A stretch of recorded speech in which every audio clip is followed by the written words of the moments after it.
নমস্কার। আজ দশমহাবিদ্যার পঞ্চম মহাবিদ্যা মাতা ভৈরবী সম্বন্ধে আলোচনা করিব।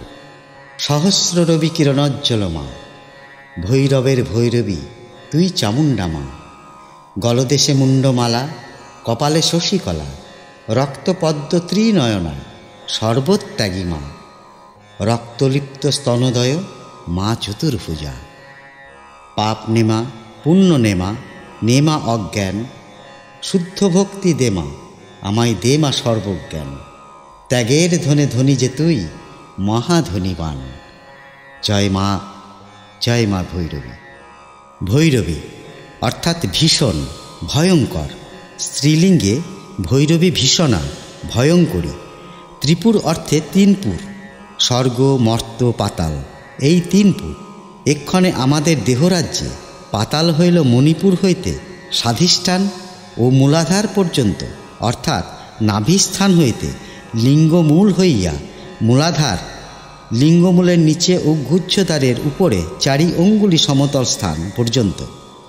মণিপুর হইতে অনাহত অর্থাৎ নাভিমূল হইতে হৃদয় পর্যন্ত হইল মর্ত্য, এবং অনাহত হইতে বিশুদ্ধাক্ষ হইয়া দ্বিতল পর্যন্ত অর্থাৎ হৃদয়দেশ হইতে কণ্ঠমূল এবং তথা হইতে 2 ভুরুর মধ্যবর্তী স্থান পর্যন্ত হইল স্বর্গ।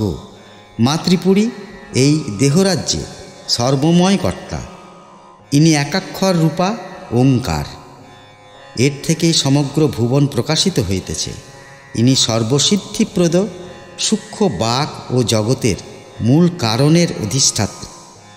ত্রিপুর ভৈরবীর অনেক রূপ, যেমন সিদ্ধি ভৈরবী, চৈতন্য ভৈরবী, ভুবনেশ্বরী ভৈরবী, কমলেশ্বরী ভৈরবী, কামেশ্বরী ভৈরবী, ষটকুটা ভৈরবী, নিত্যা ভৈরবী, কালেশী ভৈরবী, রুদ্র ভৈরবী, সম্পদপ্রদা ভৈরবী, ভয়বিধবংশিনী ভৈরবী, ত্রিপুর বালী ভৈরবী, অন্নপূর্ণা ভৈরবী ইত্যাদি।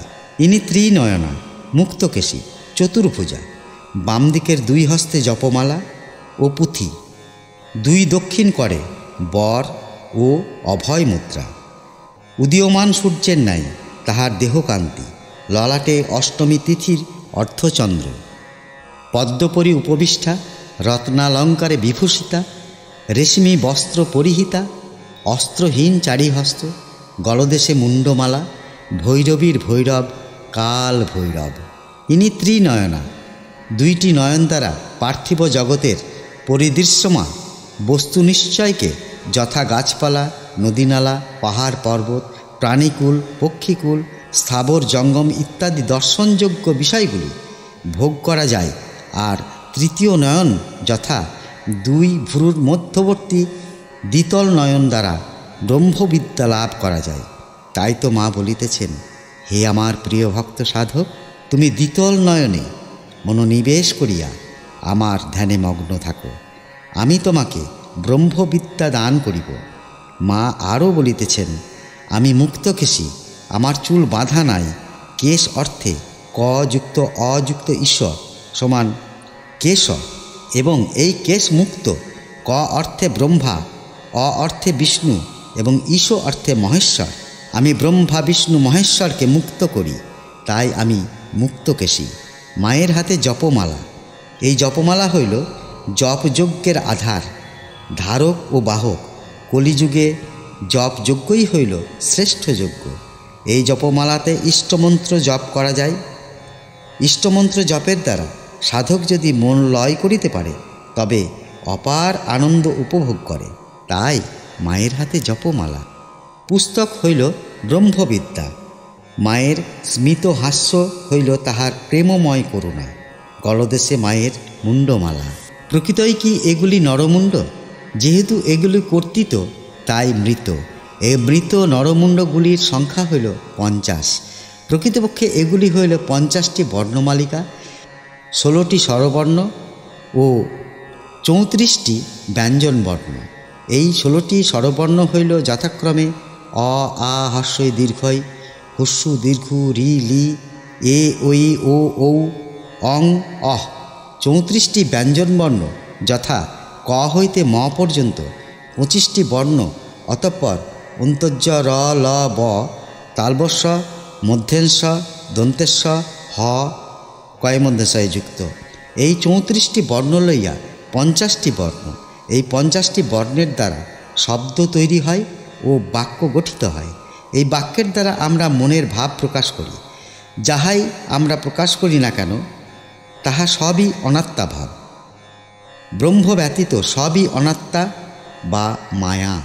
যতক্ষণ ইহারা ভাব প্রকাশ করে ততক্ষণ ইহারা জীবিত, আর যখন কোনো ভাব উৎপাদন করিতে পারে না তখন মৃতবৎ মাতৃগলে মুন্ডমালা রূপে শোভা পায়। এখন মা বলিতেছেন, হে আমার অমৃতের পুত্রগণ, আমি শব্দ ও বাক্যের অতীত, আমি পরমাত্মা। আমার মন সমুদ্রে অবিরত যে ভাবরাশি উত্থিত হইতেছে তাহা পরিহার করত। জপমালা দ্বারা আমার ধ্যানে মগ্ন হও, আমি তোমাদিগকে উদ্ধার করিব। মা ত্রিপুরেশ্বরী বড়া ভয় প্রদায়িনী। পুত্র মায়ের অতীত আদরের ধন, পুত্র মায়ের অতীব আদরের ধন। মায়ের একমাত্র সম্পত্তিই হইল তাহার পুত্র। যে পুত্র একটু মাতৃমুখী হইয়াছে, মাতৃ সান্নিধ্য লাভে প্রয়াসী হইয়াছে, মা তাহার প্রতি বড়া ভয় দায়িনী। মা পুত্রকে বলিতেছেন, এসো আমার পুত্র, তুমি বর প্রার্থনা করো, তোমার কোনো ভয় নাই, তোমাকে আমি উদ্ধার করিব। মায়ের মস্তকোপরি অর্ধচন্দ্র, চন্দ্রকলা ক্ষয়পক্ষের নাম কৃষ্ণপক্ষ। চন্দ্র মনের অধিপতি দেবতা। অষ্টমীর চন্দ্র অর্ধক্ষীণ চন্দ্র বা মন, যাহারা মনের অন্তত ঊর্ধ্বাংশ মাতৃচরণে উপহার দিতে পারিয়াছে, অর্ধেক মনকে মাতৃচরণে হারাইয়া ফেলিয়াছে, তাহারাই অষ্টমী তিথি বিশিষ্ট সাধক। মা বলিতেছেন, হে পুত্র, তুমি আমাকে অর্ধেক মন নিবেদন করো, আমি তোমাকে উদ্ধার করিব। সেই জন্য আমি ললাট দেশে অর্ধচন্দ্র ধারণ করিয়াছি। জয় মা ভৈরবী, জয় মা ভৈরবী, জয় মা ভৈরবী। পরবর্তী পর্যায়ে আলোচনা করিব দশমহাবিদ্যার ষষ্ঠ মহাবিদ্যা ছিন্নমস্তা। সবাই ভালো থাকুন, সুস্থ থাকুন, সাবস্ক্রাইব করুন, শেয়ার করুন, লাইক কমেন্ট করুন, যাতে আমি আপনাদের কাছে অনুপ্রাণিত হতে পারি।